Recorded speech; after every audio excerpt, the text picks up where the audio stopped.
Shalom, Bapak Ibu, Saudara yang dikasihi Tuhan, berjumpa kembali dalam acara Masih Ada Tuhan. Tema renungan kita hari ini adalah menghargai apa yang kita miliki. 1 Tesalonika 5 ayat 18 mengatakan demikian. Mengucap syukurlah dalam segala hal, sebab itulah yang dikehendaki Allah di dalam Kristus Yesus bagi kamu. Saya percaya semua orang pasti mempunyai kebutuhan, mempunyai keinginan-keinginan, bahkan ambisi untuk memperoleh sesuatu dalam hidup ini, untuk mendapatkan sesuatu. Dan tentunya ketika kita memiliki kebutuhan dan keinginan ini, kita berusaha untuk mendapatkannya. Dan itulah yang kita kerjakan, kita lakukan, bahkan kita kejar di dalam hidup ini. Tentunya ini tidak salah, ya. Bahkan ambisi pun, ambisi yang positif adalah bagus untuk meningkatkan, mungkin kita punya ambisi untuk meningkatkan perusahaan kita, pekerjaan kita, pelayanan kita, dan sebagainya. Tetapi yang seringkali yang terjadi, ketika kita berusaha untuk mendapatkan apa yang kita butuhkan, kita inginkan ini tadi, maka kita melupakan apa yang sudah ada, yang sudah kita miliki dalam kehidupan, ya, apa yang sudah kita dapatkan. Dan firman Tuhan hari ini mengingatkan kepada kita untuk bersyukur dalam segala keadaan. Artinya begini, kita harus bisa merasa cukup, merasa puas dengan apa yang kita, dengan keadaan kita, dengan apa yang kita alami, apa yang kita punya, apa kita miliki dalam kehidupan ini. Artinya kita mengucap syukur bisa menghargai apa yang sudah Tuhan taruh, berikan di dalam kehidupan kita. Menghargai apa yang sudah kita peroleh di dalam kehidupan ini, baik berkat secara jasmani, ya, usaha pekerjaan, ya, orang-orang yang ada di sekitar kita, kesempatan-kesempatan untuk melayani, kepercayaan yang Tuhan berikan untuk melayani, bahkan kesehatan kita semua.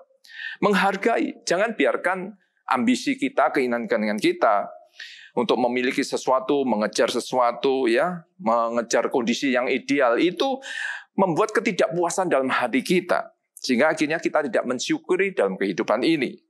Dan mengabaikan, bahkan kurang menghargai apa yang sudah kita miliki. Beberapa hari yang lalu, ketika saya merapikan barang-barang di rumah, ya, saya mulai melihat album foto-foto lama, ya. Dan saya melihat foto saya ketika masih muda, ketika saya masih pacaran dengan istri saya, ya, kita sering keluar bareng-bareng dengan teman-teman, ya. Sejak dulu memang kita sudah senang untuk mengabadikan, ya, momen-momen tertentu. Dan saya mulai melihat, saya lihat kembali foto pernikahan saya. Saya juga melihat foto ketika anak-anak saya lahir, ya, 3 orang anak saya yang masih bayi-bayi ketika kita gendong, ya. Saya lihat, ketika saya melihat semua itu, saya mulai wah, waktu berlalu begitu cepat, ya. Sudah 20 tahun lebih itu semua yang terjadi, bahkan 25 tahun lebih saya menikah, sudah lebih dari 25 tahun. Ya.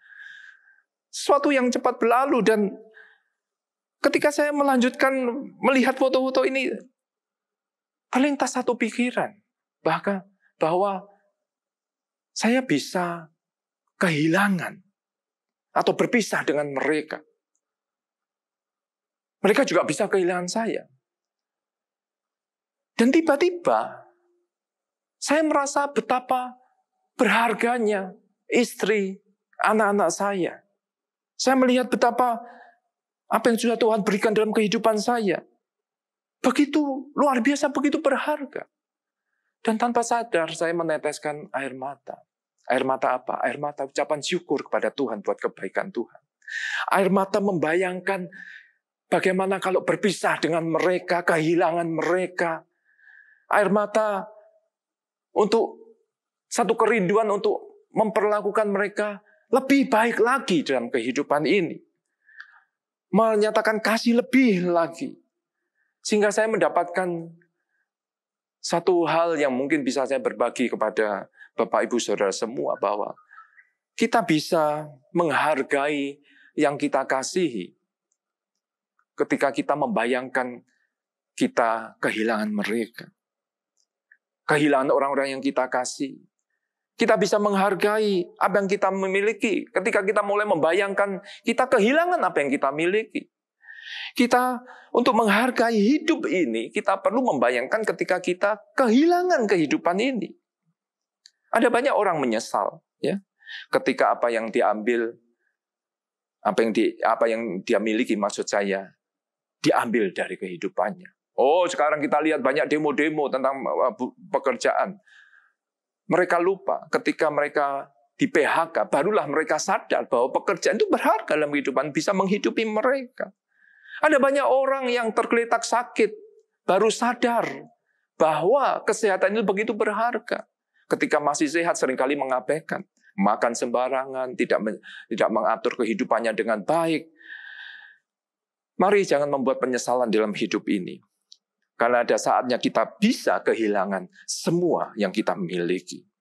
Oleh karena itu, firman Tuhan ingatkan lagi kepada kita, mari kita syukuri, kita hargai, dan kita perlakukan dengan benar apa yang ada dalam kehidupan kita. Hargai orang tua kita, hormati dia, kasihi, nyatakan kasihmu, hargai keluarga kita, suami, istri, anak-anak kita, nyatakan kasih lebih lagi dalam keluarga kita. Hargai kesehatan yang sudah Tuhan berikan. Dengan tidak sembarangan menjalani kehidupan ini. Dengan tidak makan sembarangan. Dengan tidur teratur dan sebagainya. Kita mulai menghargai apa yang sudah ada dan dimiliki dalam kehidupan kita. Hargai pekerjaan dan usaha yang sudah Tuhan berikan dalam kita. Yang sudah kita miliki. Bekerjalah dengan baik. Bekerjalah dengan giat. Berusahalah dengan benar. Hargai teman-teman yang kita miliki. Oh, sungguh berharga pertemanan ya yang ada dalam kehidupan kita. Mari kita juga mulai menghargai kesempatan untuk kita boleh melayani Tuhan yang sudah Tuhan percayakan dalam hidup ini. Layani dengan segenap hati kita, dengan apa yang kita mampu kita kerjakan. Mari kita juga menghargai waktu-waktu yang sudah Tuhan berikan dalam hidup kita. Hargai setiap berkat yang Tuhan berikan. Hargai keselamatan yang sudah Tuhan berikan di dalam kehidupan kita dengan mengerjakannya. Takut dan gentar seperti yang firman Tuhan ajarkan dalam kehidupan kita. Hari ini saya ajak, mari Bapak Ibu Saudara semua. Hargai kehidupan ini. Hargai apa yang kita miliki. Semua yang ada dalam kehidupan kita. Mungkin kita bisa membayangkan ketika kita kehilangan semuanya. Barulah kita bisa membayangkan betapa mengerti, menyadari betapa berharganya apa yang sudah ada dalam kehidupan kita yang sudah Tuhan berikan dalam kehidupan kita. Tuhan memberkati kita.